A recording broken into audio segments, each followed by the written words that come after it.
and we've won 3 games in a row somehow, some way. I mean, I'm gonna be me each and every Sunday. Tighten up.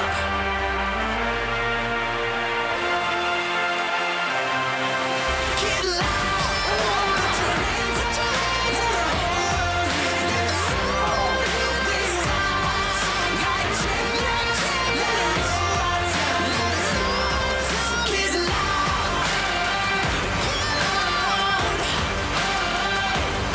And tighten up, tighten up. Get loud.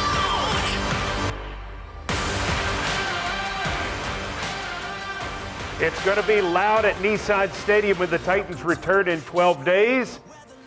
It's on a 3-game win streak. This team will return to its home stadium. Welcome to the Mike Vrabel Show with the head coach. I'm Mike Keith. Titans go to Washington on Sunday and win that 3rd straight game, 21-17. Coach Mike Vrabel, it took everything you had. It did. It took everybody you had. It took all the time we had and took everybody we had, but we pulled it out. I'm proud of the guys. They fight, they compete. Whatever situation's presented, they just try to line up and execute it. You talked about the football team scoring touchdowns in the red zone, winning the turnover battle, winning field position with special teams, getting off the field on 3rd down. You hit all of those marks. Yeah, those are all things that we're going to have to do each and every week. You know, I mean, where the margin for error isn't really, it's really thin right now, but, you know, that's okay. We just have to make sure that we're playing to it. You know, I'm confident that Derek's going to continue to help this football team immensely. You know, I think that there were some opportunities really for him to break a couple. He had some long ones that, you know, were called back from penalty, but, you know, I think that he's really starting to hit his stride, and I think we're starting to figure out, you know, the guys that are out there, you know, where to block for him, how to block, that everybody's at the point of attack, and we're all going to have to be willing to go the extra mile to help him, you know, break a couple for us. At the end, it was the defense getting off the field at the end of an 18-play, 87-yard drive. The Titans face 1st and goal at the 2 with 19 seconds to go. We're going to look at the goal line plays with Coach Mike Vrabel. Here's 1st down. Well, we caught him off guard, I think surprised him a little bit. You can see Wentz kind of drifting back, expecting something else, and, you know, we're close to ending it right there. You know, he thinks he's going to get, you know, man, and we were able to get into the zone coverage, and, you know, he's just trying to get it out and play 2nd down. All right, so Wentz throwing it away, Fulton intercepting it out of bounds. The play takes 6 seconds. It's 2nd and goal at the 2. And so here come the Commanders once again. And what are they going to do? Are they going to think about running it? No, they're going to throw it in the middle. Well, out of timeouts, and again, the defense that we gave them, we were able to drop plenty of bodies in there and really just kind of pack the paint, thinking that, you know, they're not going to chance, you know, running it and ending the game, you know, short, so that we figured they were going to throw in the end zone. And you see we got a couple defensive linemen there in coverage that are trying to get in on the mix. And, you know, again, there's not a lot of space and the areas are confined, and he's got to throw it through offensive linemen, defensive linemen that are dropping, and, you know, almost ended it again there. Tier Tart and Jeffrey Simmons in coverage? Yeah, put our 2 best cover guys back. Tier Tart leads the team in PBUs. Well, he nearly got one. I know. He nearly got one. Okay. Interception last week, you know what I mean? Then PBU did it. There you go. Okay, so it's 3rd down. 3rd down and goal at the 2. Commanders out of timeouts. Here we go. Well, again, just you see David Long progress through, does a great job of rerouting. McLaurin pushes through and makes a great play. Wish we had some Titans there that were tackling David and just saying, let's get down and end the game. However, you know, it wasn't quite over just yet. But that was a great play. You know, you can see that Wentz is trying to hit the quick inside slant there, but, you know, David pushed through and got in that throwing window, made a heck of a catch. As we look at that play again, you see Christian Fulton, who has tremendous position. I don't think McKissick's scoring even if the ball gets through. You know, I mean, we just have to defend another play, which is, I'm just glad that we're able to, you know, I mean, maybe it's incomplete, maybe he's tackled short of the goal line, but David just was able to come down with a huge play, and, you know, he gives so much, he plays so hard for this football team that it was great to see him make an effort. 11 tackles for David Long Jr. and the interception to end the ballgame, we think. Actually called back to play another snap after, what was it, about 10 minutes? It was probably 5 to 10 minutes. It seemed like an eternity, but they put it on the one, and then we were able to go into the victory mode and get the sneak there. But with 6 seconds to go, you don't think about taking a safety right there, because then suddenly you have to kick it back to him probably with a little time left. Well, I just figured that we could just push it forward there and make sure that we weren't in the end zone and get a safety. I didn't want to give the points away. I just felt like let's just kneel on it, push forward, and let's go celebrate. Tannehill takes care of business, and the Titans get out of there with a victory. When we come back, the standard Vrabel six-pack, ice cold and ready to go on the Mike Vrabel Show. It's next.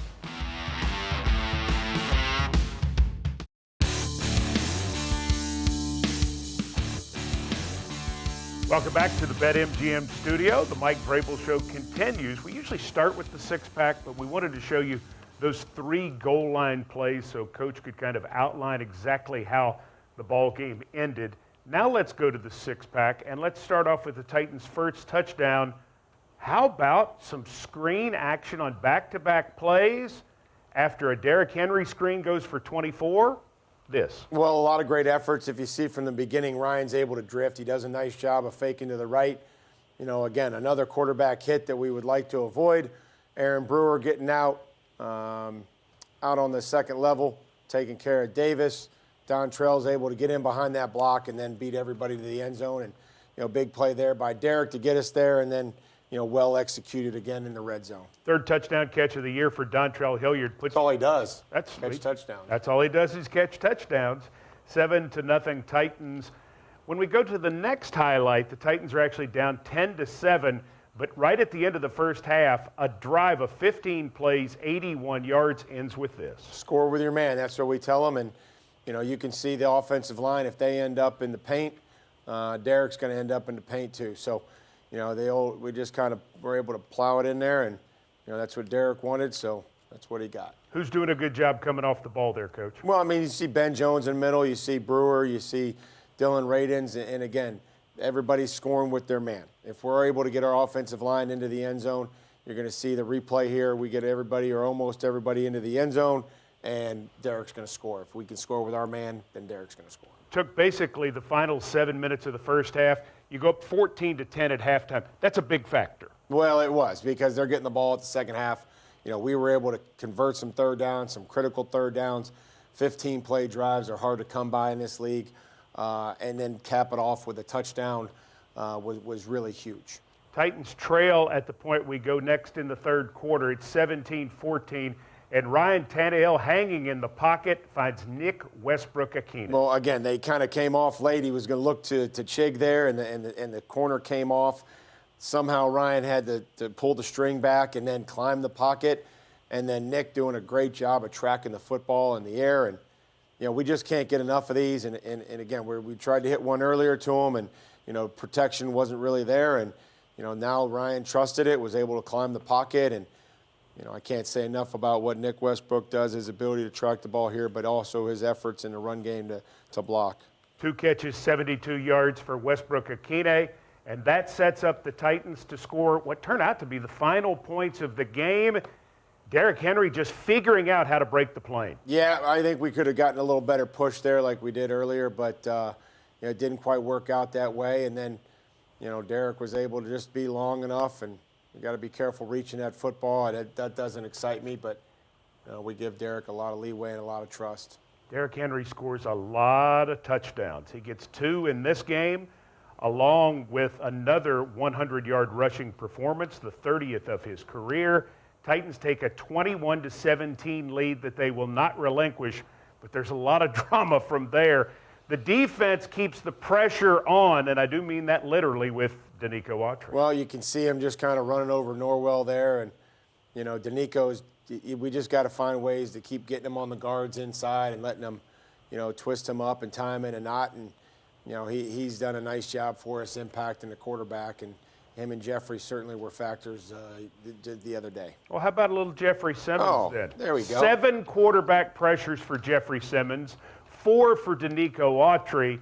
And on our final play of this six-pack, let's get a little of Big Jeff. 1.5 sacks on the day as he's caving it in. Well, he did. I mean, he just beats the guy just quickly, and Wentz tries to duck down underneath him, and Jeff, he might have gotten another one on the other play where he hustled and ran 30 yards to get Wentz, and just a great efforts, and just can't say enough about what he does for this football team. Also in on that sack, rookie Sam Okawanu, number 59, just called up from the practice squad. Were you pleased with Sam? Sam O getting some scraps on the table right there. Yeah, he did. He did a nice job for his first NFL game, and really not even his main position. He played on the edge for us, and he's been practicing there, showing his versatility. Played in some special teams, so for his first game, it was a great start. You've won 3 close games, back to back to back. What do you take from that this football team has to be excited about going into the bye? Well, that I don't think that any situation is going to be too big for us. I think we're going to be able to handle it and understand that, if we're in a close game, these are the things that we're going to have to do. But I also take with it that there's a lot of things that we can improve on and hopefully get those things corrected and fixed and allow us to continue to win and give ourselves chances to win. All right, let's talk Keys when we come back. Yes, you're saying, wait a minute. This is the bye week coming up. Mike Vrabel even has Nissan Keys to the bye week. Always Keys. Always Keys. From the BetMGM studio, we continue on the Mike Vrabel Show, presented by Shift 4.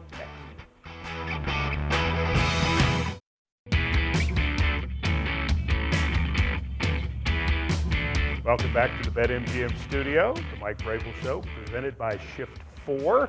Nissan Keys on a bye week. I'm dying to see what these are. You're always teaching. Always Keys. You're always teaching. Always teaching. Mike Vrabel's Keys to the bye week. Let's take a look at the first one. How about getting healthy? Heck yeah, get some guys healthy. Yeah. What do you think? I think that's pretty standard for all of us. Yeah, I think that would be a great idea. We got to use this time. The guys that have been playing a lot of football for us, so they're going to need some rest. But we've also had some guys that have been out. And we're hopeful that we can get those guys back. I ask you the same question every May when the schedule comes out. Do you like where the bye week comes? I like where it is now. And you give me the same answer every year. You don't care, whatever. But it really does come at a good time for this team. I mean, again, anytime the schedule comes out, you can say, well, the bye should be here, the bye should be there. Right. You can find a great place for it to be anywhere. Yes. So but right now it's really good. All right, the second key from Mike Vrabel, presented by Nissan. Let's take a look. Focus on fundamentals and technique. Because I know that can make a difference. I think just playing with the technique and fundamentals that for each position.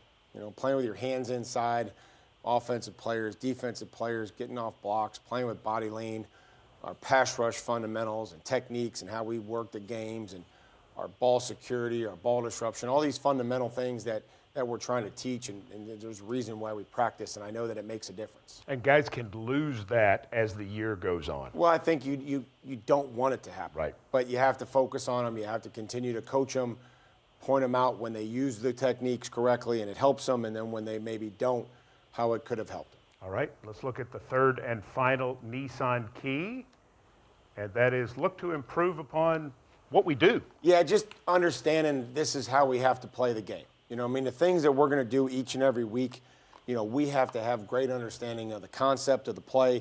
An offensive lineman should understand what the concept of every play is and not just, memorize, okay, I have this guy. Well, that guy may change. It's going to look different. So we have to be able to be great in all those plays that we're going to do consistently, that we've been running since the spring.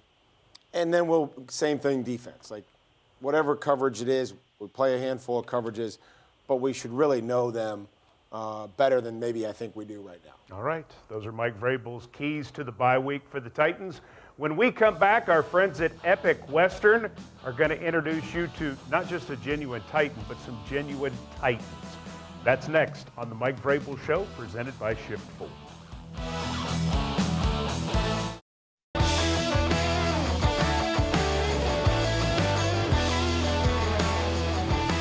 Every part of the Tennessee Titans organization is determined to help our neighbors in as many ways as possible. As a matter of fact, Titans employees this year have already logged more than 1,000 service hours helping people around the region. Of course, recently, Hurricane Ian changed everything in Florida. And when we got the call from our friends at Second Harvest Food Bank to help prepare food, to go down there to assist those folks, well, we jumped right in. As our Amy Wells shows us, it was a lot of hard work, but it was good stuff.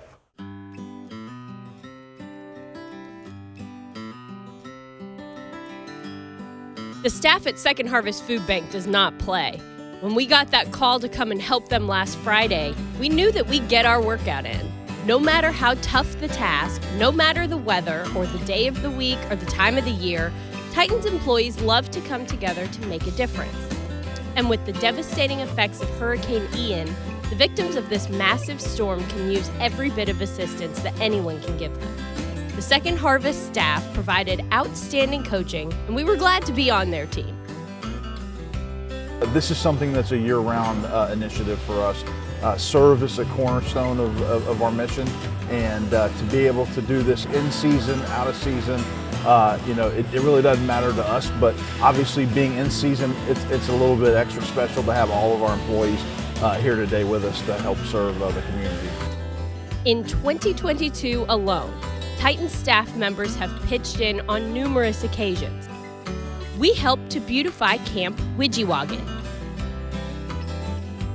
assisted in building an outdoor classroom at Wright Middle School, partnered with the Hispanic Family Foundation to provide infant and baby travel systems and other newborn necessities for more than 200 expectant mothers and their families.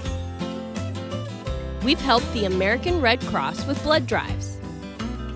And we have spent a day stuffing the bus with school supplies on behalf of the United Way, and then we helped deliver those supplies to Glenview Elementary.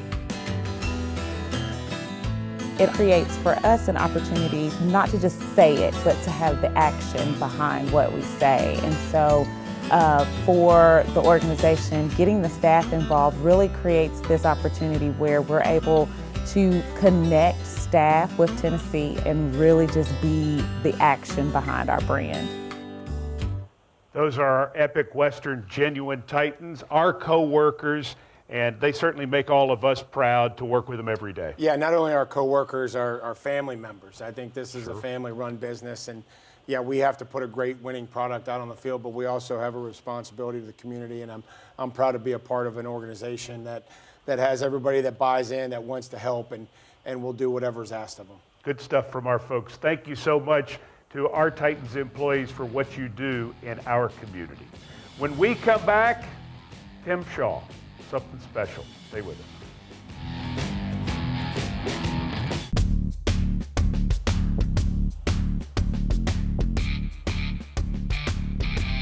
Tim Shaw was one of the best special teams players in the National Football League, wrapping up his career with the Tennessee Titans. In 2014, he got the news that he was diagnosed with ALS. His Titans family, very much there for him, and he is still very much here for us. This weekend, you're going to have a chance to see something special. On Friday, a Titans story, Tim Shaw, debuts on YouTube. Here is a special preview. As an athlete, your body is your everything. It's your career, it's your livelihood, it's your life. To watch Tim play was immeasurable. It was always a quiet, controlled explosion.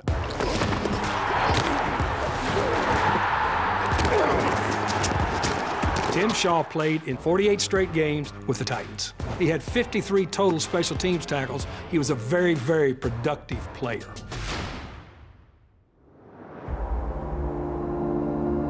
Nothing startled me. At a moment of almost having to come to terms, I get a phone call. Tim said, "I have ALS." I just remember being totally speechless. One of the things he said is he will not let 3 letters define him. Players respect him for the way he lives his life, trying to be an impactful person, if only for a brief moment. He's still a part of the team, and he will always be a part of the team. Since the diagnosis of ALS hasn't changed him, not one lick. Today's the day we turn it around. Today's the day we're gonna remember. It's a big day, baby. It's our day. Win on 3. 1, 2, 3. Win.